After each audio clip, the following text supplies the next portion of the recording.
제61차 원내대책회의를 시작하겠습니다. 저는 오늘 원내대책회의 사회를 맡은 원내부대표 김기표 의원입니다. 먼저 김병기 원내대표의 발언이 있겠습니다. 통일교 특검은 확정적입니다. 즉시 추진할 것입니다. 통일교 특검은 이미 결론이 난 사안입니다. 방향도 분명합니다. 흔들릴 여지는 없습니다. 이제 남은 건 얼마나 빠르고 단호하게 움직이냐입니다. 의혹이 중대한데 시간을 끌면 진실은 흐려지고 증거는 사라지게 될 것입니다. 그래서 속도가 곧 정의입니다. 일부에서는 이러다가 흐지부지 될 것이라고 말하는 분들도 있습니다. 책임을 피하려는 사람들의 헛된 기대에 불과합니다. 민주당은 특검법을 최대한 빨리 준비하고 처리하겠습니다. 특검이 출범한 즉시 수사가 일사불란하게 진행되도록 전면에서 뒷받침하겠습니다. 정교 유착의 전모를 하루라도 빨리 드러내겠습니다. 성역은 허용하지 않습니다.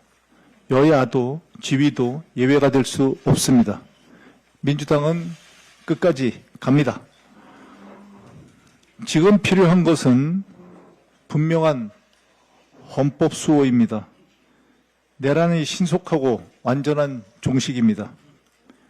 헌법 수호는 입법부와 사법부가 함께 책임져야 할 공동 책무입니다. 어느 한쪽이라도 머뭇거리면 헌정 질서는 다시 흔들릴 수 있습니다. 입법부와 사법부의 역할은 명확합니다. 국회는 제도를 만들 책임이 있습니다. 그래서 내란의 중대성에 걸맞게 집중 심리와 신속한 판단이 가능하도록 내란 전담 재판부 설치법을 마련했습니다. 사법부가 제기한 위헌 우려도 원천적으로 차단했습니다. 이제 사법부의 책임이 남았습니다. 헌법이 사법부에 권한을 부여한 이유는 분명합니다. 헌정 질서를 파기하려 한 범죄를 단호하게 심판하라는 책무입니다. 헌법과 개정 법률에 따라 신속하고 엄정한 판단이 이루어져야 합니다. 국회는 오늘 본회의에서 내란 전담 재판부 설치법을 처리합니다. 입법과 사법이 각자의 책임을 다할 때 헌법은 제자리를 찾습니다. 민주공화국도 다시 바로 설 수 있습니다. 국민께서 지금 바라시는 것은 분명합니다. 권한을 둘러싼 논쟁이 아니라 헌정 질서를 바로 세우는 실천입니다. 제외 공간이 중소벤처기업 해외 진출의 전초기지로 재편됩니다. 이재명 정부가 현장의 요구에 정책으로 답했습니다. 중소벤처기업부와 외교부가 협력하여 제외 공간의 역할을 현지 협력과 위기 대응의 중심으로 바꿉니다. 이제 제외 공간은 단순한 외교 창구에 머물지 않습니다. K-뷰티, 바이오, IT, 친환경 등 유망 분야에서 시장 정보와 네트워크를 직접 연결합니다. 규제, 통상 리스크, 돌발 위기 상황에서 공간이 직접 대응합니다. 기업이 가장 막막한 순간 국가가 먼저 손을 내밉니다. 지원 속도는 빨라지고 현장에서 체감되는 도움은 커집니다. 역할 분담도 분명합니다. 현지 대응은 제외 공간이, 성장과 수출 지원은 중기부가 맡습니다. 이재명 정부의 방향은 명확합니다. 정보와 네트워크의 장벽, 예측하기 어려운 통상 환경 속에서도 기업이 흔들리지 않도록 국가가 함께하겠다는 약속입니다. 민주당은 정부와 함께 제도와 예산으로 뒷받침하겠습니다. 중소기업과 스타트업의 도전이 성과로 이어질 때까지 현장을 챙기겠습니다. 이상입니다. 네, 다음은 한정혜 정책위 의장의 발언이 있겠습니다.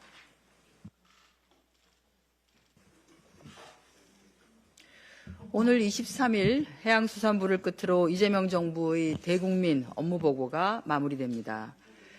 19부 5처, 18청, 7위원회 등 228개 기관의 업무보고가 역대 정부 최초로 생중계되었습니다. 국정을 투명하게 공개하고 국민의 의견이 즉각적으로 반영된 그야말로 국민주권 정부의 철학이 고스란히 드러난 대국민 소통의 장이었습니다. 이번 주 청와대 이전을 마무리합니다. 윤석열 정권 혈세 낭비, 국민 불통의 상징인 용산 대통령실은 문을 닫습니다. 연내에 청와대로 이전하겠다는 국민과의 약속을 지킨 것입니다. 부산 해수부 시대가 본격화됩니다. 오늘 부산 청사 개청식이 있습니다. 2000년 대한민국의 해양 수도 1000명 이래 25년 만에 부산의 꿈이 현실화되고 있습니다.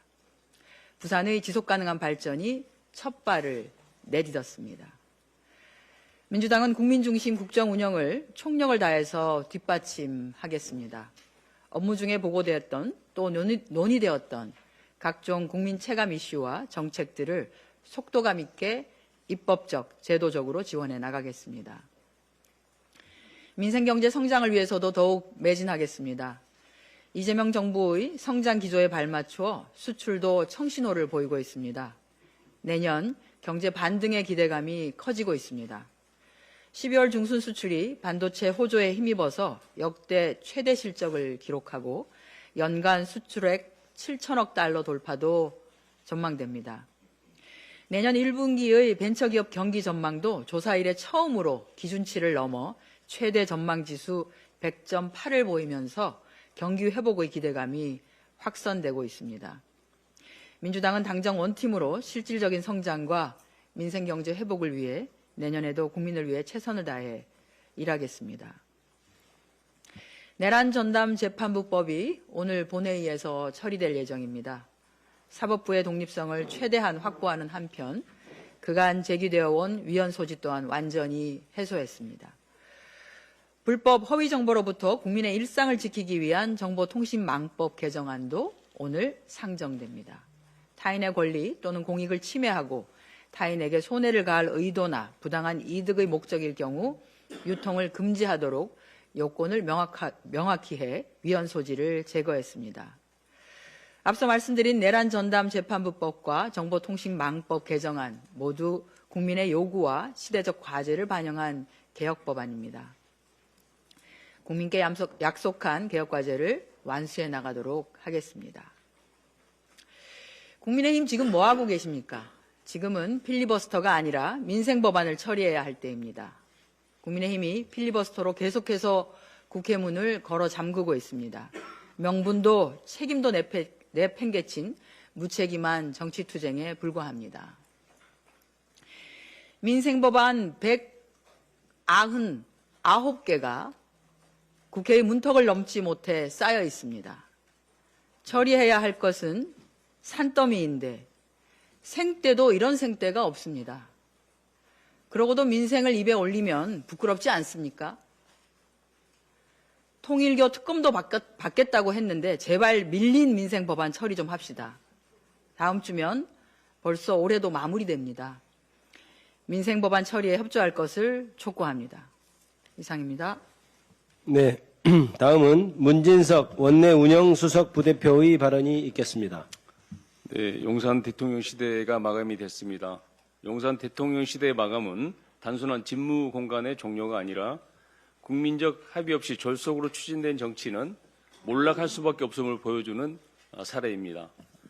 윤석열은 탈정화대, 탈청와대, 탈권위를 내세웠지만 용산 대통령실은 국민에게서 더 멀어졌고 소통보다 폐쇄적이고 불투명한 권력만 더 강화됐습니다. 여기에 대해 830억 원이 이전 비용으로 쓰였고 청와대 복귀와 관련한 추가 비용까지 합치면 대략 1,300억 원에 이르고 이전과 관련된 예산까지 합치면 1조 원 이상의 예산이 쓰였습니다.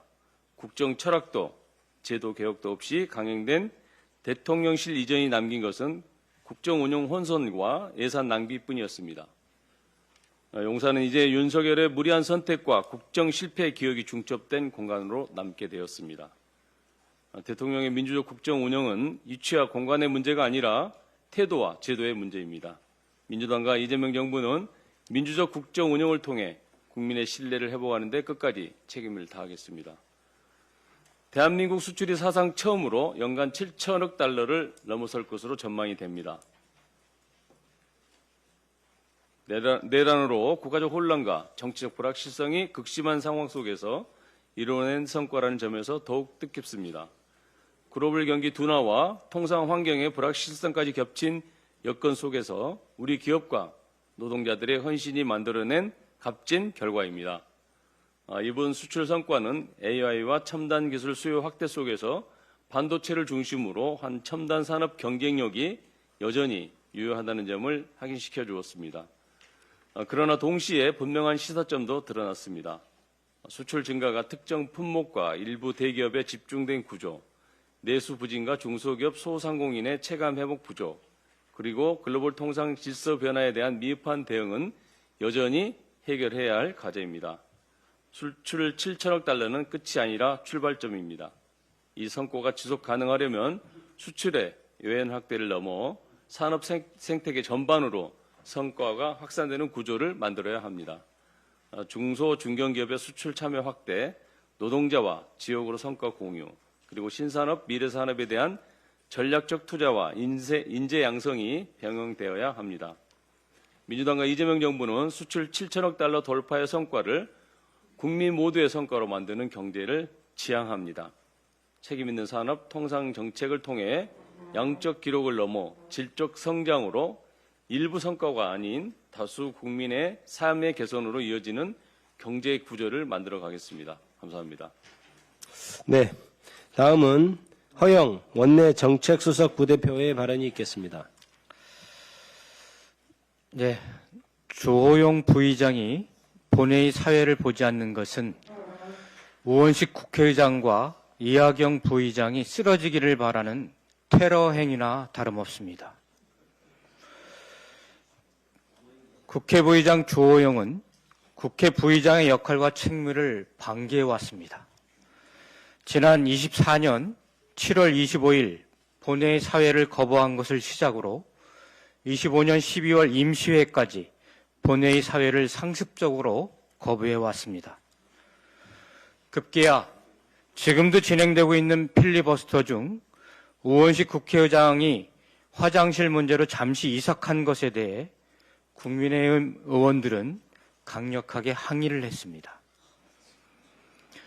국회 운영을 책임지는 의장단 중 한 명으로서 국회 기능이 원활하게 수행되도록 의사를 진행할 역할과 책무를 해태한 것에 대한 사과와 반성도 모자란 상황에서 우원식 국회의장의 불가피한 이성마저 항의한 것은 국회 운영과 의사를 방해한 것이고 또한 정말 테러나 다름없습니다. 이러다가는 정말 불상사가 일어날지도 모를 상황입니다. 주영 국회 부의장의 무제한 토론 일방적 사회 거부는 불법 파업입니다. 동료 의장단에 대한 인간적 도의도, 국민을 섬겨야 할 국회의원이자 국회를 대표하는 국회 부의장으로서 신임하자 내팽개친 주영 부의장은 사회를 보든지 아니면 즉각 사퇴하기 바라겠습니다. 조국 혁신당에도 바랍니다. 필리버스터 제도법에 대한 전향적인 태도 전환을 요구합니다. 이상입니다. 네, 다음은 박상혁 원내 소통수석 부대표의 발언이 있겠습니다. 예, 박상혁 수석입니다. 국민의힘 장동혁 대표가 필리버스터를 진행하고 있습니다. 잠시 전에는 기록을 깼다며 스스로 화이팅 외치고 환호성을 질렀다고 합니다. 장동혁 대표가 필리버스터에 나선 이유는 우리를 잘 알고 있습니다. 자신의 전 보스였던 한동훈을 곧 윤리를 통해서 징계를 하고 또 내란과 관련된 내부의 사과도 없는 지도부의 모습에 여러 가지 어려움을 느끼자 이와 같이 필리버스터로 자신의 정치적 위기를 모면하고자 하는 일종의 코미디, 슬랩스틱 코미디라고 하죠. 막 넘어지고 쓰러지고 하는 그런 모습으로 저는 생각합니다. 그런데 더욱 참담한 것은 장동혁 대표의 발언입니다. 장동혁 대표가 이재명 정부에 대해서 독일의 나치당과 비슷하다는 이런 또 황당무계한 망언을 반복하고 발언하고 있다는 점입니다. 정말로 참으로 처참하고 한심한 역사 인식입니다. 우리 당의 김준혁 의원님 같은 분들한테 배웠어야 되는데 제대로 배우지 못한 모습입니다. 그래서 제가 알려주려고 합니다. 누가 진짜 히틀러의 길을 걸으려고 했는지 한번 제가 설명드리겠습니다. 첫 번째로 윤석열과 히틀러는 쿠데타를 시도하고 저질렀습니다. 히틀러가 1923년 뮌헨 폭동을 통해 무력으로 정부를 전복하려고 했듯이 윤석열은 군대를 동원해 국회를 마비시키려 한 친위 쿠데타를 자행했습니다. 실패한 쿠데타의 역사가 100년의 시차를 두고 다시 한국에서 재현하려고 했지만 이를 막아선 것은 국회와 국민들이었습니다. 두 번째로 전형적으로 독재제들의 수법인 내부의 적을 조작했습니다. 히틀러가 유대인, 야당 등을 내부의 적으로 몰아세웠듯이 윤석열은 비판적인 언론과 민주당을 비롯한 야당을 반국가 세력으로 규정하며 증오 정치를 일삼았습니다. 이것이 12월 3일에 그들의 명분이었다는 것을 우리는 잘 알고 있습니다. 장동혁 대표가 말한 선출 권력의 독재는 바로 이러한 윤석열을 가리키는 것입니다. 세 번째로 의회를 무력화시키고 했다는 것입니다. 잘 아는 것처럼 히틀러가 입법권을 통해서 이른바 수권법을 통해 의회를 무력화하려고 했던 것처럼 윤석열은 계엄 포고령을 통해서 정치를 금지하려고 했고 노상원 리스트에 있는 것처럼 이재명 당시 대표를 비롯한 많은 여야 정치인들을 어디론가 끌고 가려고 했던 것, 그것이 바로 의회의 정치에 대한 무력화이고 12월 3일 내란의 본질입니다. 지난주 제가 국민의힘 당명 개정에 대해서 말씀을 드렸더니 많은 국민들이 자발적으로 제 페이스북에 수백 개의 댓글 추천이 있었습니다. 가장 공통적이고 1등을 한 장명을 말씀드리겠습니다. 내란의 힘, 국민의 암입니다. 지금 장동혁 대표가 걷고 있는 길은 내란의 동조 세력으로서 국민의 암으로 발전하고 있다는 점 다시 한번 경고드립니다. 이상입니다. 네, 수고하셨습니다. 다음은 박용갑 원내 부대표의 발언이 있겠습니다. 네, 대전 중구 원내부대표 박용갑입니다. 오늘은 제가 조금 길게 말씀을 드리겠습니다. 한정혜 의장님께서 민생법안 말씀하셨는데 민생법안에 대해서 제가 말씀드리겠습니다. 지난 18일 법제사법위원회 전체회의에서 제가 대표 발의한 여객 자동차 운수사업법 개정안 일명 카카오 모빌리티 택시 배회 영업 수수료 부과 금지법이 통과가 됐습니다. 카카오 모빌리티는 다른 회사의 앱을 사용하거나 길에서 손님을 태운 배회 영업까지도 수수료를 부과해 왔습니다. 이러한 행위에 대해 공정거래위원회가 불공정하다고 판단해서 시정명령을 내린 바 있습니다. 제가 대표 발의한 법은 이런 불합리한 관행을 바로잡기 위한 최소한의 상식이자 반드시 필요한 민생 법안입니다. 며칠 전 어느 택시기사분께서 저에게 이런 문자를 보내오셨습니다. 지난달 카카오 모빌리티 수수료로 22만 원이 공제돼서 너무 힘들다라는 하소연을 해왔습니다. 법이 조속히 국회 본회의를 통과해서 23만 현장의 택시기사님들의 고충을 덜어줄 수 있기를 바랍니다. 다음은 이재명 대통령님께서 최근 국토교통부 업무보고에서 국내 철도 차량 제작 업체 다원시스의 장기 납품 지연에 대해서 심각하게 지적하셨습니다. 저 역시 2024년도 국토교통위원회 결산부터 2025년도 국정감사까지 이 사안을 지속적으로 지적해 왔습니다. 다원시스는 한국철도공사 ITX 마음 1차, 2차 계약분 총 358량 중 218량을 납품하지 못했습니다.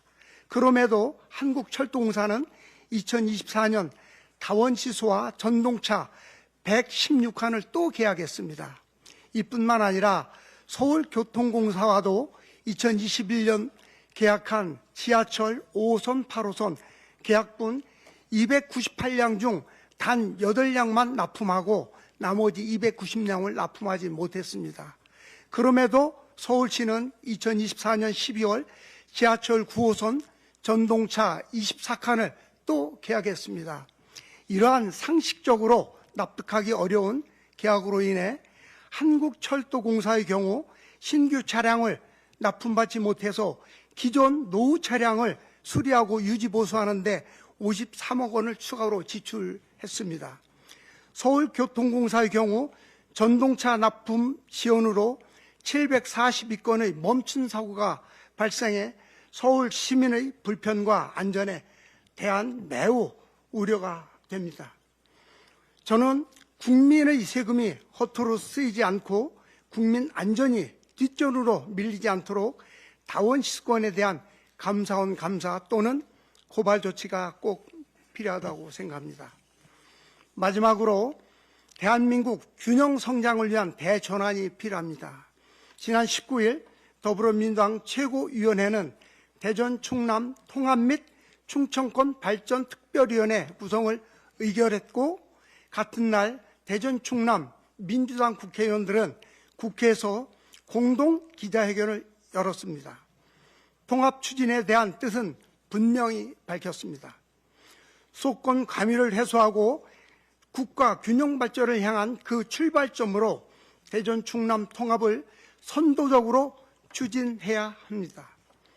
이재명 정부의 국가 균형 성장 전략인 5국 3특을 선도적으로 실현하는 출발점이자 지역이 스스로 성장하는 새로운 모델을 만들겠다는 결단입니다. 정파를 넘어 초당적으로 추진해 대한민국 성장 지도의 새로운 축을 세워가겠습니다. 감사합니다.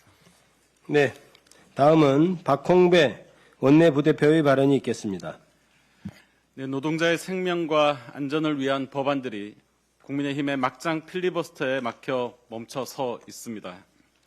지난달 국회 기후에너지환경노동위원회는 반복되는 산업재해를 줄이기 위한 산업안전보건법 개정 사항들을 논의했습니다. 장시간의 토론을 거쳐 여야가 합의에 이르렀고 본회의에 최종 의결만 남겨둔 상황이었습니다. 그러나 법안들은 이후 한 발도 나아가지 못하고 있습니다. 노동자의 생명과 직결된 법안들이 국민의힘의 민생 발목 잡기 필리버스터로 본회의의 문턱을 넘지 못한 채 해를 넘길 처지에 놓였습니다. 국민의힘은 민생을 멈추고 국민의 생명과 안전을 외면한 이 책임을 대체 어떻게 지려는 것입니까? 법안에는 찬성한다면서 필리버스터를 하고 심지어 자당 의원이 대표 발의한 법안도 필리버스터를 했습니다. 그리고 정작 의원들은 본회의장이 아닌 송년회 등 개인 일정을 소화하느라 바빴습니다. 마치 운동장에서는 침대 축구를 하고 라커룸에서는 술을 마시는 삼류 축구팀 같습니다. 지난 연말 국민들은 내란과 위헌적 시도에 대한 그들의 동조와 방관 속에서 거리에서 추운 겨울을 견뎌야 했습니다. 그 국민들께 미안한 마음이 조금이라도 있다면 이럴 수는 없습니다. 필리버스터는 정치적 목리를 부리는 용도로 악용되어서는 안 됩니다. 합의된 민생 법안을 인질로 잡기 위한 수단이 되어서도 안 됩니다. 국민의힘의 필리버스터로 처리가 지연되고 있는 법안들은 산업 현장의 위험을 줄이고 노동자들이 무사히 집으로 돌아갈 수 있게 하기 위한 최소한의 안전장치들입니다. 재조사 의견서를 공개하고 위험성 평가가 제대로 이루어지지 않을 경우 제재를 가하며 사업주에게 안전보건 현황 공시 의무를 부과하는 내용들입니다. 산업안전 법안을 포함해 이런 민생법안 200여 건이 국민의힘의 볼모가 되어 있습니다. 정치가 지연된다고 해서 사고까지 기다려주지 않습니다. 법안 처리가 하루 늦어질수록 현장의 위험은 하루 더 방치됩니다. 국민의힘에 묻겠습니다. 노동자의 생명, 국민의 안전보다 앞서는 사안이 과연 무엇입니까? 민생 법안을 붙잡고 있는 지금 당신들의 선택을 책임 정치라 부를 수 있습니까? 그렇게 원하던 통일교 특검도 하기로 했으니 명분도 사라졌습니다. 국민의힘은 즉각 필리버스터를 중단하고 개혁 입법과 민생 법안 통과에 협조하십시오. 국회는 억지만 쓰면 되는 곳이 아니라 법으로 책임을 증명해야 하는 곳입니다. 국민의힘이 또다시 국민의 생명과 안전을 지키는 국회의 역할로 복귀를 거부한다면 국민들은 민생마저 외면한 내란 방조 정당을 영원히 용서하지 않을 것입니다. 이상입니다. 네, 준비된 모든 발언을 마쳤습니다. 이상으로 12월 23일 제61차 원내대책회의를 마치겠습니다. 감사합니다.